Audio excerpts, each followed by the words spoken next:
The recon photos are a grim reminder of what the modern thief is up against. Spotlights, stepped-up patrols. The sum of it all renders a direct assault impossible. To solve this puzzle, I'm going to need some more intelligence. First, replace this bugged painting with one Dimitri has in his office. Once in place, we should be able to listen in on his communications. Second, if you see the boss, tail him. We might learn something from studying his movements. Once we've got a proper understanding of the operation, those clockwork tail feathers are as good as ours. Okay, fellas, I've constructed a plan to get at the clockwork tail feathers, but we'll need to pull off a few more jobs to set things up for the heist. First, Sly will have to pick a few pockets in the theater so that we'll have access to the Spotlight Control Center. Once that's accomplished, we'll be able to turn off all the security around the printing press. We'll need your muscle, Murray, to take out all the exterior alarm horns. We don't want anything to alert the guards while we pull off the big job. And finally, we'll need to get into the discotheque to drop this mirror ball. Trust me, it's all part of the plan. Okay, fellas, the dominoes are all in place. Time to pull off the big heist. First, Murray will help me break into the old water tower. From there, I should be able to shut down the plaza fountain. Dimitri's sure to send someone out to get the repair truck. Sly, you'll pickpocket the truck keys off this guy once he shows up, then hand them off to me and Murray in the plaza. We'll go steal the truck while you climb to the top of the nightclub's peacock sign. When you're in position, Murray will fire the truck's winch line up to you and will use it to pull down the sign. If my calculations are correct, the impact should create an entrance to the printing press room. Then, Sly, you jump in, grab the clockwork tail feathers, and we all get the heck out of here.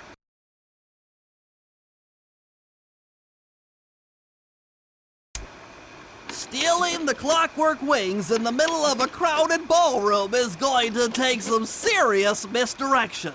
And the squad of undercover cops only makes things more complicated.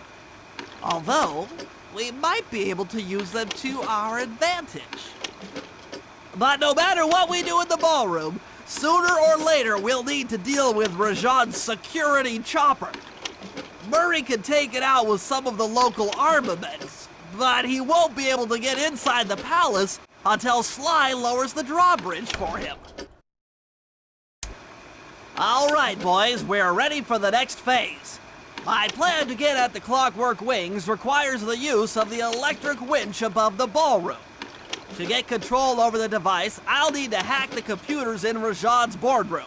Plus, we'll need an extra strong saw blade to cut the wings off the statue. To make a saw blade that durable, I'll need Sly to steal the gems off the headdresses on Rajan's prize elephants. And finally, I'll take to the field with my remote control helicopter and nullify the palace's surface-to-air defenses. That should clear things up for the heist. Okay, synchronize your watches. This heist is going to take extreme precision. Here's the plan. I'll start things off by demolishing the palace's main bridge. That should cut off reinforcements from the guest house and hopefully distract the ballroom guards standing watch over the clockwork wings. Sly will then take Carmelita up on her offer for a dance, and while the crowd is transfixed by their tango, Murray will lower into the ballroom on the electronic winch. Once down, he'll cut the wings free and then winch back up for an exit. Murray should then make his way out of the palace. I'll cover his exit with the RC chopper. Once he's past the drawbridge, we're home free.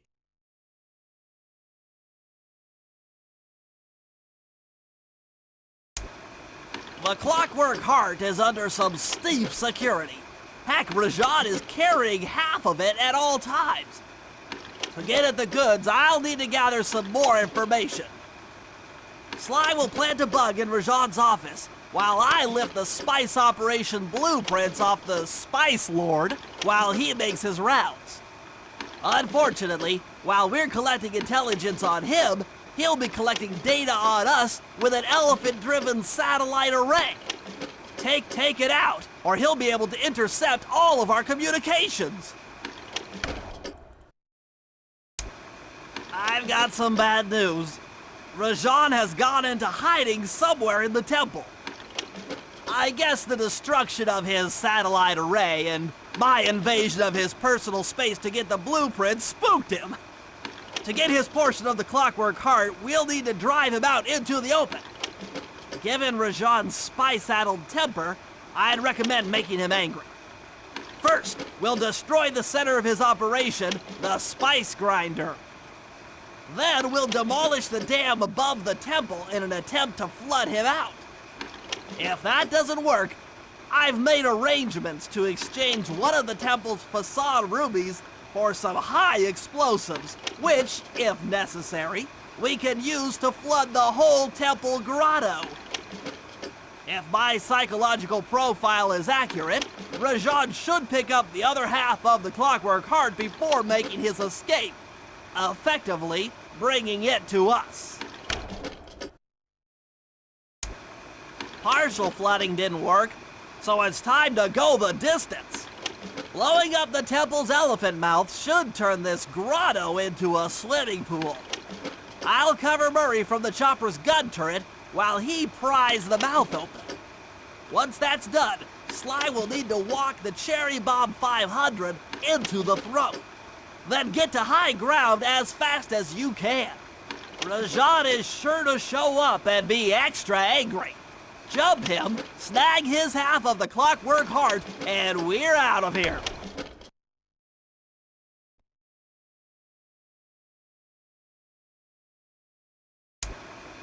Okay, here's the situation. I've done some deep database crunching and figured out that Murray is doing time in cell block D.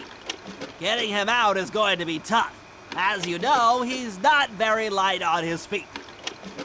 First, we'll need to get Murray into an isolation cell away from the other inmates.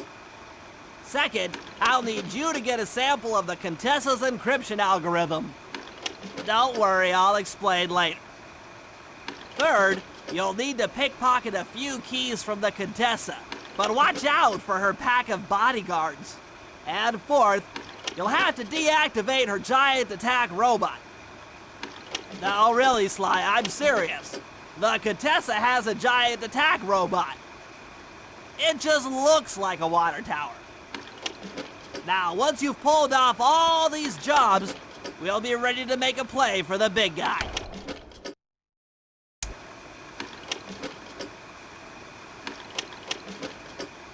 Thanks to your recent efforts, we're ready to attempt a Murray rescue.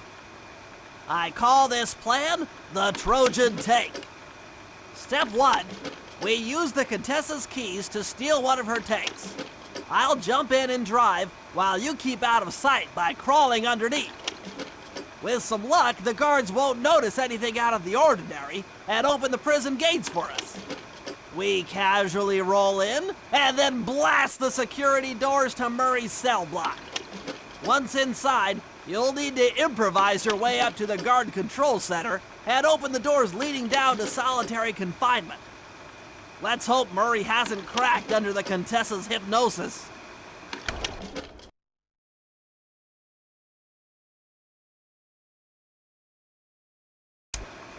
The war between Neela and the Contessa has put the castle on high alert. To get at the Clockwork Eyes, we'll need to subtly manipulate this conflict to our advantage.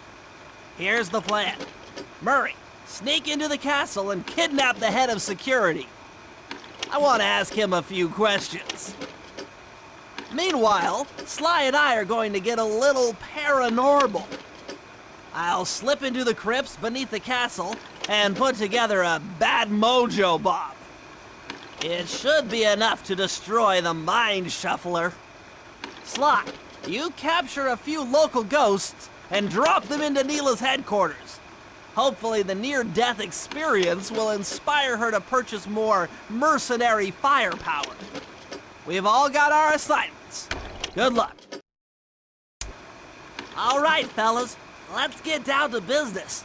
The first steps to escalating the war between Neela and the Contessa have gone well. We're down to the final setups before we spring our trap.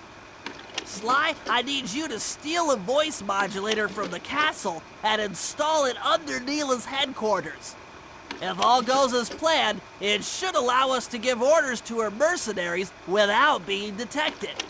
Unfortunately, Neela's recent bomber purchase has made her army over-enthusiastic, and they might strike before we're ready. Which leads me to Murray. I need you to hotwire one of the Contessa's tanks and go to town on the mercenaries. We just need to intimidate them a little. And finally, I'll venture back into the crypts to power up that old computer in the re-education tower. We're going to need it to save Carmelita. Oh, and Sly, if you haven't already got one, you'll need to buy a paraglider for the heist. Okay, let's move out! It's time to wage war on the castle, and in the confusion, pull off a heist I've named Operation High Road. First, Murray will take down the spotlights on the main gate with the codes provided by General Clawfoot. Then, with the help of the voice modulator, I'll order Neela's forces to attack. Sly will then paraglide the two of us over to the Contessa's getaway blimp, and we'll use it to get inside her re-education tower. The assault on the castle will undoubtedly draw the Shadow Guards off their post, and if we free Inspector Fox, she's sure to clear out the Contessa. With the Mind Shuffler exposed, I'll plant the Bad Mojo bomb, and presto! The Clockwork Eyes are ours. So if the two of you are ready, let's take our positions and get this thing started.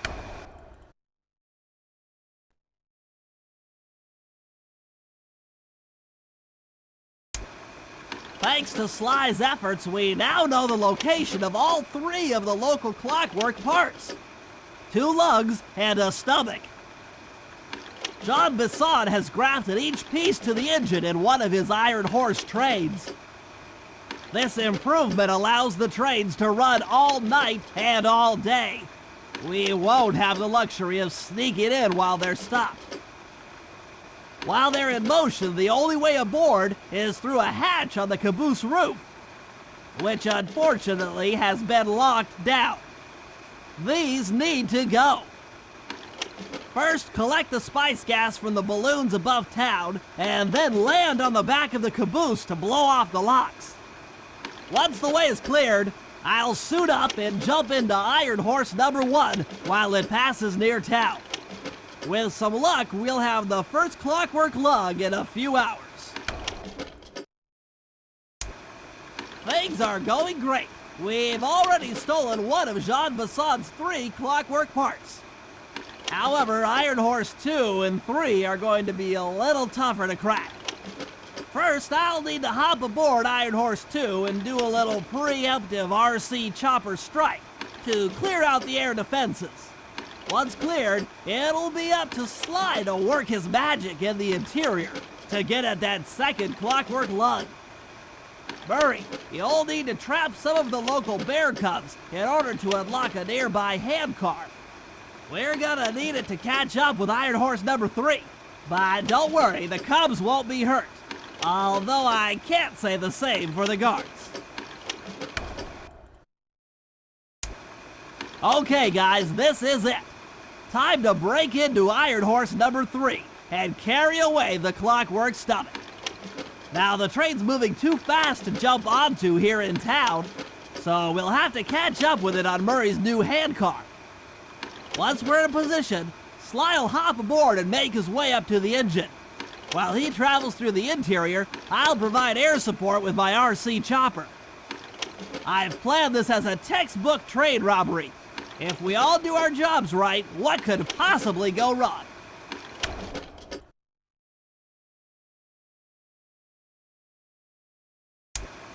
Well guys, Jean Bisson has unknowingly thrown down the gauntlet. With the Clockwork Talons as a trophy, we'd be fools not to participate in his lumberjack games.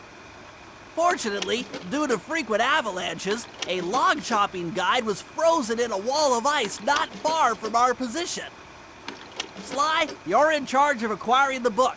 I'm sure it will prove invaluable. Now, we're all aware that Arpeggio's blimp is coming to pick up another battery. To sneak aboard without incident, I'd recommend we pull a Trojan horse and stow away inside the battery. However, the location of the device is still a mystery. We need some inside information. So, working together, you two will infiltrate the Moose Guard's secret RC Combat Club. Those guys all work in the lighthouse. If you win the battle, I'm sure they'll talk. Despite his antique mind, Jean Bisson's no fool. To keep tabs on him, we'll need to bug his house, steal the radio tags off local bears, and then jerry-rig them into a sensor array. It's a challenging set of tasks, and that blimp's on its way. Let's get to work. After reading through the log chopping guide, it's become painfully clear that to win in the lumberjack games, we'll have to cheat. Now, I've constructed a plan that hinges around us acquiring an eagle's egg, which is more difficult than you'd think. First, Murray needs to lure a bear into taking out the local oil mains. Once destroyed, the pressurized oil should ignite and create updrafts, which Sly will then use to paraglide over to the eagle's nest, grab an egg, and then head back to the safe house. Thanks to Murray's undercover work in the RC Combat Club, we've learned that the Northern Light battery is hidden in a silo nearby. The battery needs some serious modification if we're going to hide inside it to sneak onto Arpeggio's blimp. First, we'll short the battery with grapple lines on local boats. Then, we'll all break into the lighthouse and sever the power flow to the battery. That way it won't recharge. Given my electrical engineering background, this plan has a 97% chance of success. Pretty good, huh? The lumberjack games are upon us. Now, despite Murray's study of the log chopping guide, none of us are skilled enough to beat Jean Bisson at his own game. So, though it pains me to say it, we'll have to cheat. Murray, you'll participate in the power log chopping competition. Get us a good score, and then let Bisson up for his turn. While he's chopping, I'll sneak the eagle egg into his trousers, and the protective parents should disturb his axe swings. Sly, given your ascension skills, I've signed you up for the ice wall climb. We'll keep Bisson from beating your score by pulling him off the wall with some nearby grappling lines. And finally, I'll represent our team in the log rolling competition. With my knowledge of rotational mechanics, we're sure to get a stupendous score. Sly will be in charge of greasing Bisson's logs, so he has no chance of beating it. If you guys are ready, I say we head out and show these meathead lumberjacks what we're made of.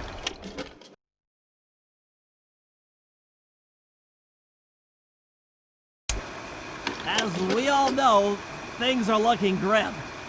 Neela has joined herself to the clockwork frame, and the Union has produced Clockla. She's out and free to terrorize the world. This blimp is still in motion to Paris. I can only assume Arpeggio's autopilot will activate the hate hypnosis light show. If that happens, there will be no stopping Clockla.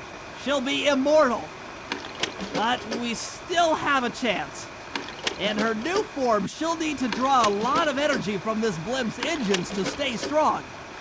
If we can disable the engines, that should be enough to weaken her to a state in which we can attack. Getting at these engines will require all three of us to work together in perfect harmony. We've pulled off some tough jobs in the past, but they were just the warm-up round for what we'll be going through tonight. And an unexpected windfall, I've been contacted by Inspector Fox over the shortwave radio. She's well aware of the dire situation we all face if Klakla becomes immortal and has agreed to join forces with us so that we can destroy the robotic bird. The only catch is that she's unable to locate this blimp on her radar. To help her hone in on our position, we'll need to boost the strength of 4 local radio towers. Once Inspector Fox is in range, she'll take one of us on board to act as a tail gunner in a dogfight against Klakla. This is it. We don't have time for another plan. We're almost over Paris, and if that hate hypnosis light show goes off, well, you know the story.